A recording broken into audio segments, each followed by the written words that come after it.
Howard, first of all, what inspired you to take up the mantle of being a comedian? And how does your Palestinian heritage influence your comedic style? Well, comedy is about, talking about who we are. And comedy is about telling a story of your own life. It's about being vulnerable and transparent and honest with your audience. And we Palestinians have always had a story to tell. And we've always used art to tell it in many different ways. I choose comedy, but people have chosen other things, whether it be song or poetry or literature. For me, I found out that if you can make people laugh, they listen to you. And laughter is a good way of sometimes talking about deeply emotional issues. I never call Palestine complicated. It's not complicated, but it is deeply emotional. And in fact, a comedian's job is to take these kinds of things and turn them into simple, ingestible things that if you can make somebody laugh, they become much more sort of comfortable and familiar with it. And so I found that it's a great way to tell our story. First, I'm a Palestinian who's trying to tell our stories. Comedy is the venue and the avenue through which I decide to do it. The name of your show, The Truth, sounds quite intriguing.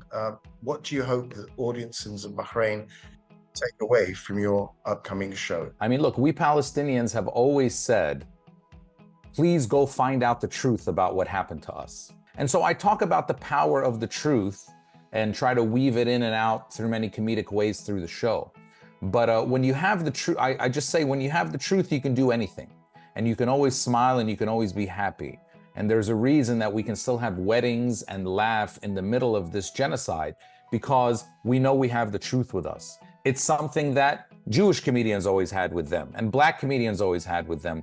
Struggle can sometimes bring out the best comedy, but it also brings out this principled way of talking about it. And so the truth is the basis, the foundation of being Palestinian.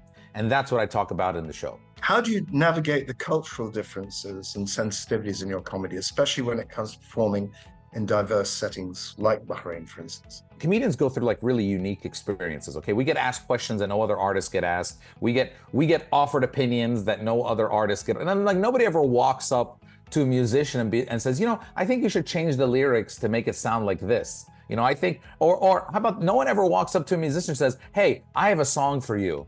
And then they sing it for them. And then they say to them, hey, you can use this song if you want on stage. But this happens to us comedians all the time. And I guess maybe that is a compliment. People feel like they're part of what we're doing. But the truth is, as a comedian, just like as a singer, I do my material. Yes, might there be 5% of it that is a little bit tailored to the place that I'm at? Sure. But for the most part, we are doing our material, presenting our show, and it's the same wherever we are. I'll do the same show in Bahrain that I would do in Alabama. It's the same. Is there any different response that you have perceived in these different places that you perform, depending on whether it's an Arab audience or a European audience or whatever? Part of living in an Arab community is everybody is always in everybody's business. There's no privacy. It's we're a very gossip-based culture, but gossip is the price you pay for community. Now, if you're doing it in front of a let's say non-Arab audience, maybe they're using it as a learning experience. Maybe they're learning more about us and connecting with us more in those everyday ways. When I'm doing it in front of an Arab audience, maybe they're not learning, because they've gone through these things, but it's sort of like therapeutic to hear it talked about and to be in an atmosphere of a bunch of people that are getting the same sort of feeling and that kind of stuff. So, like I said, different audiences will ingest and sort of compute and interpret what I do in different ways, but I keep it the same wherever I go. But yeah, I do see that. Can you share any memorable experiences or interactions you've had with audience members during your performances?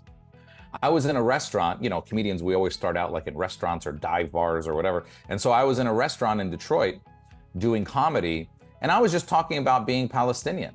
And I was actually telling a joke where a white racist guy one time was excited that he met me because he said, oh, you're Palestinian? I hate Jews too. And I said, oh, wait a second, wait a second.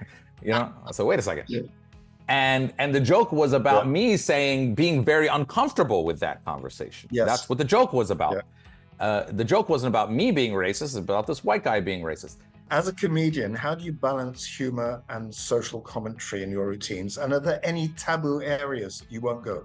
Comedy in its purest form is a form of protest.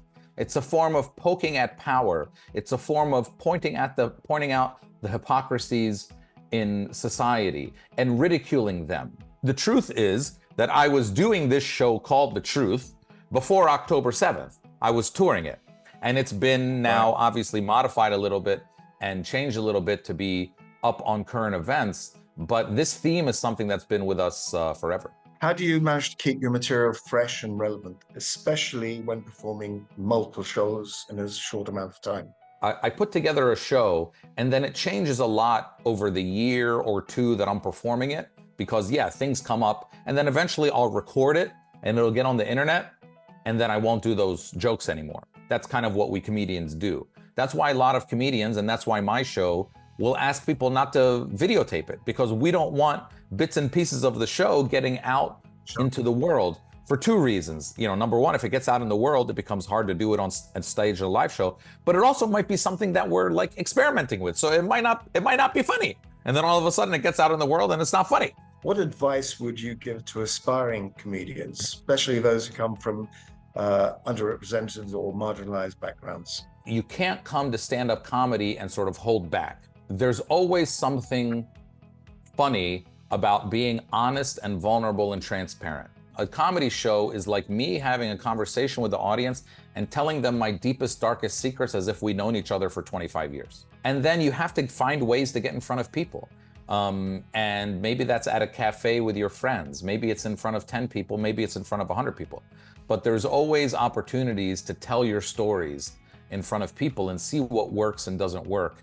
The shows in the Arab world are always the most important to me because I'm an Arab. If I can't, I have to be able to do well in those places of the world because ultimately, what my people think of me is more important to me than anything else. And so the fact that they're accepting what I'm putting out there, I just consider myself very lucky and I'm very, very happy about that.